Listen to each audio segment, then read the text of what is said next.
नमस्कार दोस्तों, मेरा नाम है आलोक। मैं स्वागत करता हूं आपका अपने चैनल के daily news for UPSC BPSC program के इस नए वीडियो में।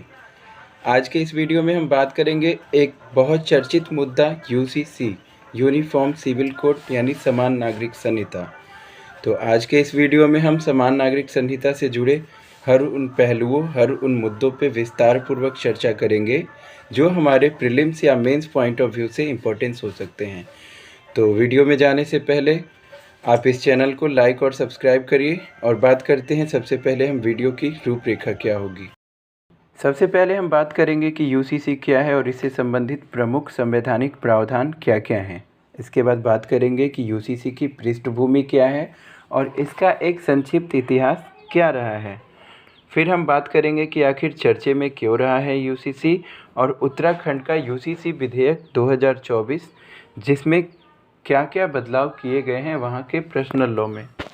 इसके बाद हम बात करेंगे कि यूसीसी की आवश्यकता भारत जैसे धर्मनिरपेक्ष देश में आखिर पड़ी क्यों और क्या हो सकते हैं इसके सकारात्मक प्रभाव। इसके बाद बात करेंगे हम उन प्रमुख चुनौतियों, उन प्रमुख समस्याओं का जो यूसीसी लागू करने से भारत जैसे देश में लागू हो सकते हैं और इसके नकारात्मक पक्षों पे हम बात करेंगे। इसके बाद यूसीसी से संबंधित प्रमुख वाद एवं विधि आयोग की रिपोर्ट क्या कहती है यूसीसी के बारे में, उन पे हम एक चर्चा करेंगे। और फिर हम देखेंगे कि विभिन्न धर्मों के अलग अलग पर्सनल लॉ जिनको यूसीसी द्वारा समाप्त किया जाएगा एवं एक देश एक कानून के सपने को साकार किया जाएगा, उन पे एक संक्षिप्त चर्चा। इसके बाद हम लोग बात करेंगे कि भारत के किन राज्यों और अन्य किन पड़ोसी देशों में यूसीसी कानून लागू है और लास्ट में हम बात करेंगे एक प्रश्न पे। तो आइए बात करते हैं हम विस्तार पूर्वक कि समान नागरिक संहिता यानी यूसीसी यूनिफॉर्म सिविल कोड है क्या। तो पूरे देश के लिए एक समान कानून के साथ ही सभी धार्मिक समुदायों के लिए विवाह, तलाक, विरासत, गोद लेने आदि कानूनों में एकरूपता प्रदान करने का प्रावधान करती है समान नागरिक संहिता। बात करें अगर कि भारतीय संविधान में कहाँ इसका वर्णन है, तो भारतीय संविधान के भाग 4 में डीपीएसपी यानी राज्य के नीति निर्देशक सिद्धांत के तहत अनुच्छेद 44 में प्रत्येक राज्यों से ये अपेक्षा की गई है कि वे सभी नागरिकों के लिए एक समान नागरिक संहिता बनाने का प्रयास करेंगे ताकि देश में अखंडता की भावना का विकास हो।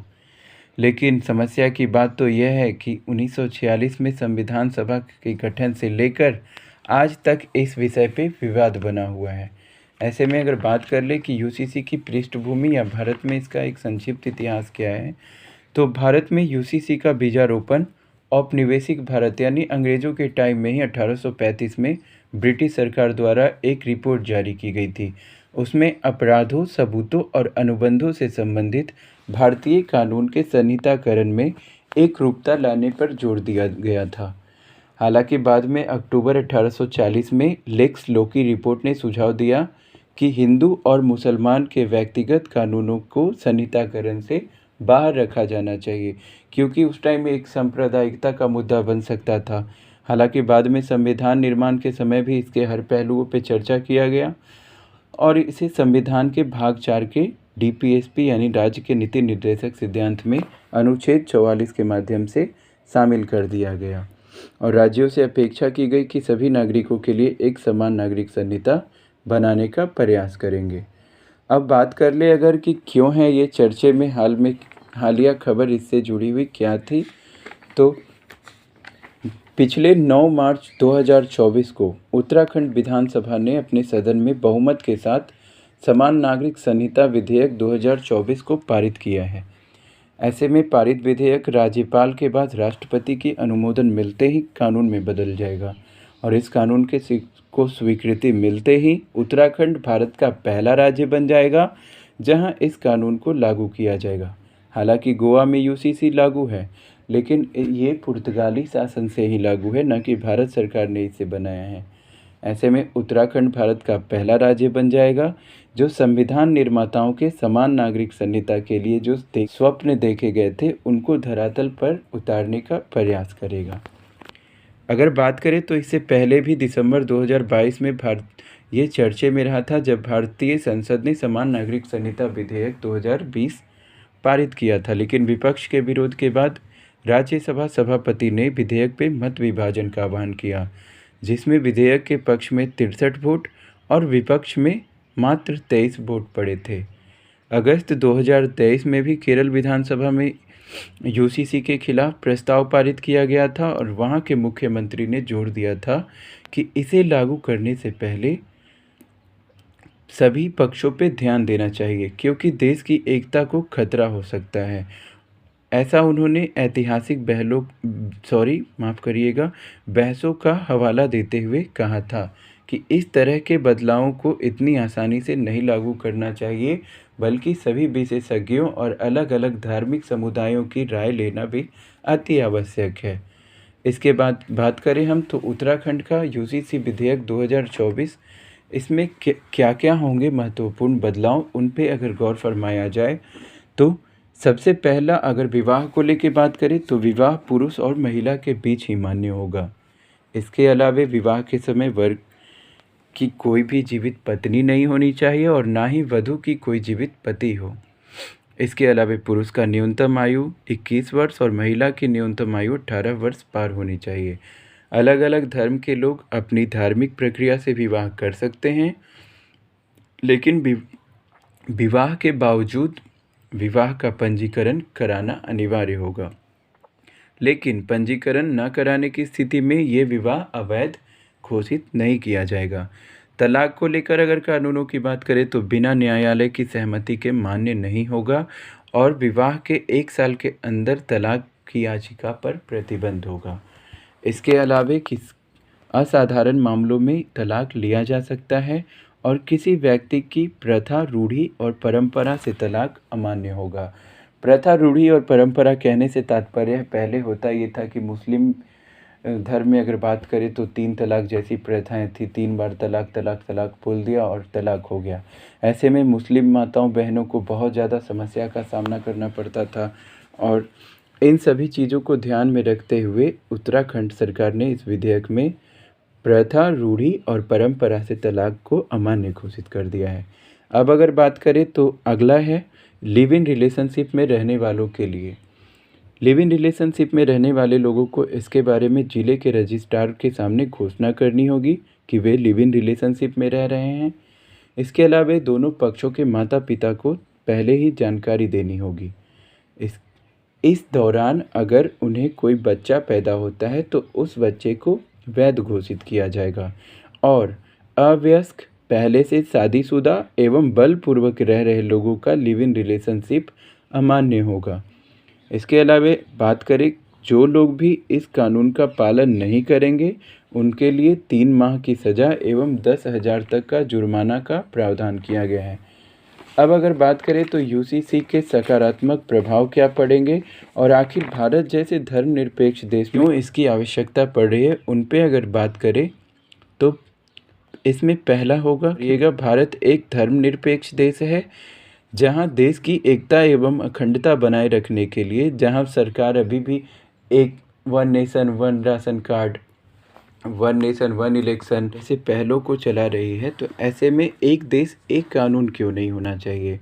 तो इसकी एकता अखंडता को बनाए रखने के लिए समान नागरिक संहिता जरूरी है। इसके बाद अगर बात करें तो भारतीय संविधान की प्रस्तावना में भी धर्मनिरपेक्ष शब्द वर्णित है और एक धर्मनिरपेक्ष गणराज्य को धार्मिक प्रथाओं के आधार पर विभेदित नियम के बजाय, अलग अलग नियमों के बजाय सभी नागरिकों के लिए एक समान नागरिक संहिता बनाना जरूरी है। ऐसे में इसे लागू करने से वर्तमान समय में जितने भी व्यक्तिगत कानून हैं वो समाप्त हो जाएंगे, जिससे उन कानूनों में मौजूद लैंगिक पक्षपात की समस्या से भी निपटा जा सकेगा, क्योंकि अलग अलग धर्मों में अलग अलग पर्सनल लॉ हैं। हम लोग आगे बात करेंगे कि किन धर्मों में कब कौन सा पर्सनल लॉ लागू किया गया था। इसके अलावा बात करें तो समान नागरिक संहिता लागू करने से विभिन्न समुदाय में प्रचलित सामाजिक धार्मिक रूढ़ियों पर भी रोक लगाई जाएगी।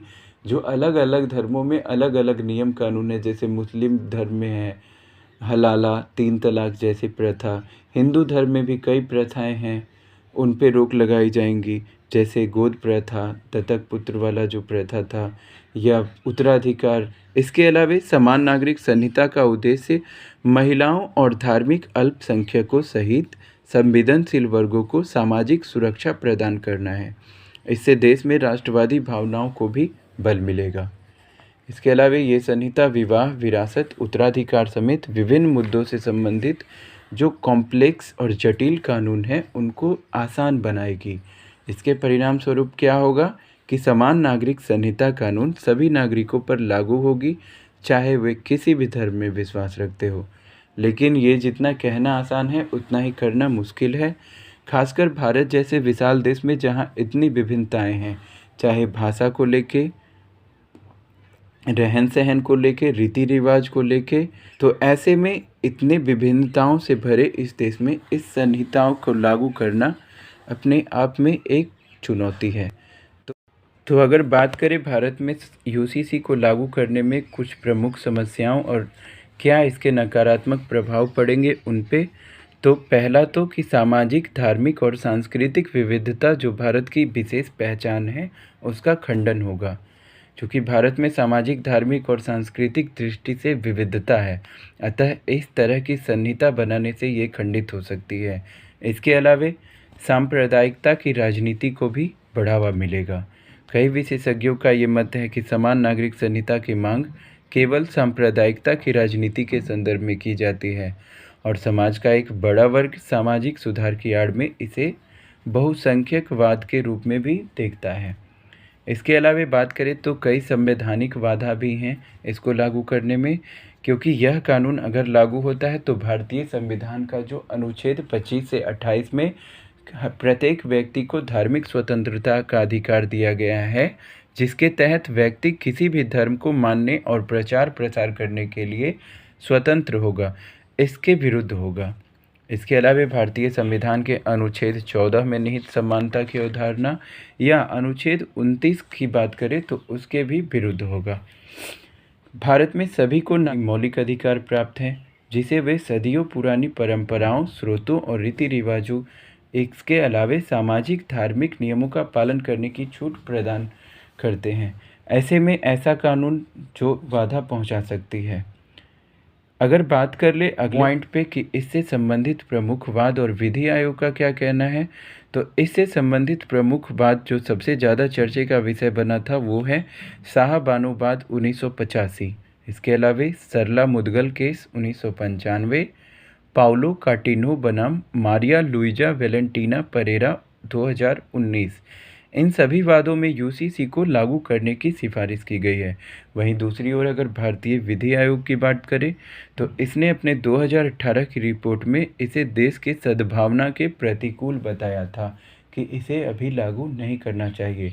लेकिन 22वें विधि आयोग की बात करें तो इसने यूसीसी को लागू करने के लिए सामान्य जनता के साथ साथ मान्यता प्राप्त धार्मिक संगठनों की राय और सुझाव लेना आवश्यक बताया है। अगर बात करें तो समान नागरिक संहिता को लेकर यही बात BR अम्बेडकर, जो हमारे संविधान निर्माता भी माने जाते हैं, उनका कहना था। उनका भी कहना था कि समान नागरिक संहिता वांछनीय है, लेकिन इसे तब तक स्वैच्छिक रहना चाहिए जब तक कि राष्ट्र इसे स्वीकार करने के लिए सामाजिक रूप से तैयार न हो। तो ऐसे में अगर बात करें कि अलग अलग धर्मों में क्या है पर्सनल लॉ जिनको समाप्त किया जा सकता है यूसीसी के द्वारा, तो हिंदू धर्म में बात करें तो अलग अलग पर्सनल लॉ हैं, जैसे हिंदू विवाह अधिनियम 1955, हिंदू उत्तराधिकार अधिनियम 1956, हिंदू अप्राप्यता और संरक्षिता अधिनियम 1956, हिंदू दत्तक और भरण पोषण अधिनियम 1956। इसके अलावा मुस्लिम धर्म में भी काजी अधिनियम 1880, शरीयत अधिनियम 1937, मुस्लिम विवाह अधिनियम 1939 और मुस्लिम महिला तलाक पर संरक्षण अधिनियम 1986। ईसाई धर्म में बात करें तो भारतीय ईसाई विवाह अधिनियम 1872 और पारसी विवाह और तलाक अधिनियम 1936 पारसी धर्म में लागू है। अब अगर बात करें कि किन किन राज्यों में और भारत के किन किन पड़ोसी देशों में यूसीसी लागू है, तो भारत में एकमात्र राज्य है गोवा, जहां 1962 में ही समान नागरिक संहिता को अपनाया गया था। लेकिन बात ये थी कि उस समय पुर्तगालियों के शासन से ही लागू किया गया था, न कि भारत सरकार के द्वारा इसको लागू किया गया था। और अगर भारत के पड़ोसी देशों की बात करें तो भारत का सबसे बड़ा पड़ोसी देश Pakistan, Bangladesh, Israel, Japan, France और रूस, इन सभी देशों में यूसीसी लागू है। इसके अलावा अगर बात करें तो मिस्र जहाँ पे 90% से ज़्यादा सुन्नी मुसलमान हैं, फिर भी 90 साल पूर्व ही यहाँ पे 3 तलाक जैसे प्रथा समाप्त कर दिए गए हैं। तो ऐसे में अगर भारत में विरोध हो रहा है कि मुस्लिम धर्म को ठेस पहुँचेगी या ये 3 तलाक जैसे प्रथाओं को समाप्त करने से, तो ये उन्हें ध्यान देना होगा कि Indonesia, Qatar, Jordan, Syria, Pakistan, मिस्र आदि देश जो सारे मुस्लिम बाहुल्य देश हैं, इन्होंने आधिकारिक तौर पे पहले ही 3 तलाक जैसी प्रथाओं को समाप्त कर दिया है। तो अब बात करते हैं निष्कर्ष की। हालांकि यह एक बहुत ही संवेदनशील मुद्दा है, इसलिए इसे लागू करने से पहले सरकार को इसके हर पहलू पे गहन अध्ययन करना होगा, क्योंकि इसका सीधा असर देश की एकता अखंडता पर पड़ेगा। अंत में बात करते हैं एक प्रश्न की, और आज का हमारा प्रश्न होगा, समान नागरिक संहिता से आप क्या समझते हैं और भारत जैसे धर्मनिरपेक्ष देश में इसकी आवश्यकता क्यों है? भारत में समान नागरिक संहिता को लागू करने में क्या क्या समस्याएं हैं, चर्चा करें। तो धन्यवाद दोस्तों, ऐसे ही महत्वपूर्ण टॉपिक के लिए जुड़े रहें हमारे साथ। अगर वीडियो पसंद आई हो तो इसे लाइक और सब्सक्राइब करना ना भूलें, और कुछ कमी रही हो तो प्लीज़ कमेंट करें। धन्यवाद।